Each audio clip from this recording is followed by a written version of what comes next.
খুব কষ্ট পাবে। সে এত ইয়ে না, সবাইকে এত ভালোবাসে, তাকে কামকে জড়িয়ে ধরেছে, সেটাই।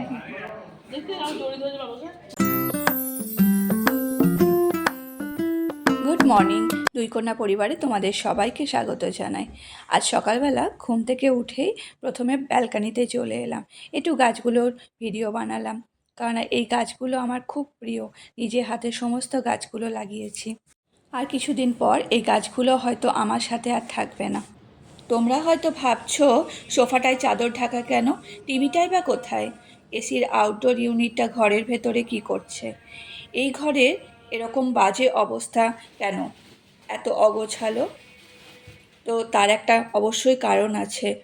আজ আমাদের শেষ দিন এই জামশেদপুরে, কারণ আমরা এরপরে চলে যাচ্ছি অন্য জায়গায়। আমরা যাচ্ছি নাভি মুম্বাইতে।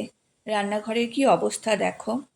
আর এই যে পায়রা দেখছো না, এই পায়রাটা না রোজ আসে আমার কাছে চাল খাওয়ার জন্য।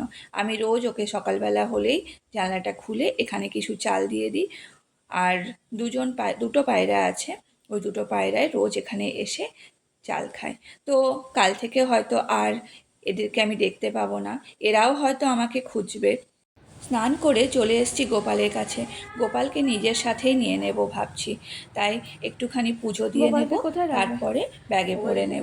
একটা সেই আমি একটা জায়গা, একটা ঘর ছেড়ে যাওয়া যে কি কঠিন সেটা বলে বোঝাতে পারবো না। এই জায়গা, এই ঘরে অনেক স্মৃতি তৈরি হয়ে গেছে। এই সব কিছু ছেড়ে আর একটা নতুন জায়গায় নিজেকে একসেপ্ট করে নেওয়া খুব মুশকিল হয়ে যায়। তোমাদের সাথে কথা বলতে বলতে প্যাকাশ মুভার্সের লোকগুলোও চলে এসেছে। আমরা দয়াল প্যাকার্স মুভার্সকেই ডেকেছিলাম সমস্ত কিছু প্যাকিং করার জন্য, তার সাথে আমাদের কার্ডটাও যাবে। তো ওরাই সমস্ত কিছু কন্ট্যাক্ট নিয়ে নিয়েছিল।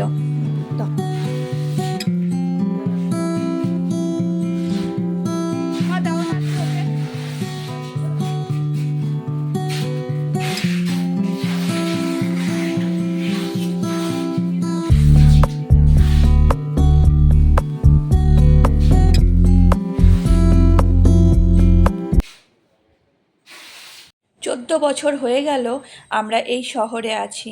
এই শহর আমায় অনেক কিছু দিয়েছে। আমার 2 মেয়ের জন্ম এই শহরেই, নিজেদের ঘরও কিনলাম থাকবো বলে। সবটুকু স্মৃতি নিয়ে চলে যেতে হচ্ছে। আর সব থেকে বড় দুঃখ কি বলো তো, এই 14 বছরে কিছু ভালো বন্ধু পেয়েছিলাম, যারা নিজের মানুষ হয়ে গেছিল। এই সমস্ত বন্ধুদের ছেড়ে থাকা খুব কঠিন হয়ে যাবে। আসলে কি বলো তো, কখনো তো ভাবিনি যে আবার হয়তো আমার হাজব্যান্ড জব চেঞ্জ করে অন্য কোথাও যাবে। আর সেই কারণেই সমস্ত কিছু গুছিয়ে ফেলেছিলাম এই শহরেই। সমস্ত প্যাকিং কমপ্লিট হয়ে গেছে। রাত্রেবেলা সুস্মিতার ঘরে আমাদের সবাইকে একটু ডেকেছিল খাবারের জন্য, তো সেখানেই এসছি। আর এই হলো তমালদা আর দেবিকা। আর এদিকে বিহুকে দেখো, বিশ্বজিৎদাকে বেয়ে চুল আঁচড়ে দিচ্ছে আর হেয়ার ড্রাই করে দিচ্ছে। ও বলে কি আমি চুল আঁচড়ে দিচ্ছি আঙ্কেলের।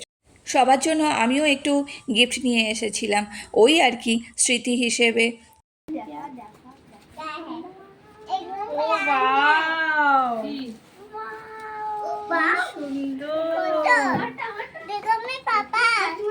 ভালো লাগছে।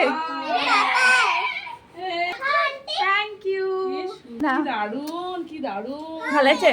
আজ এই মানুষগুলোর সাথে আমাদের শেষ রাত।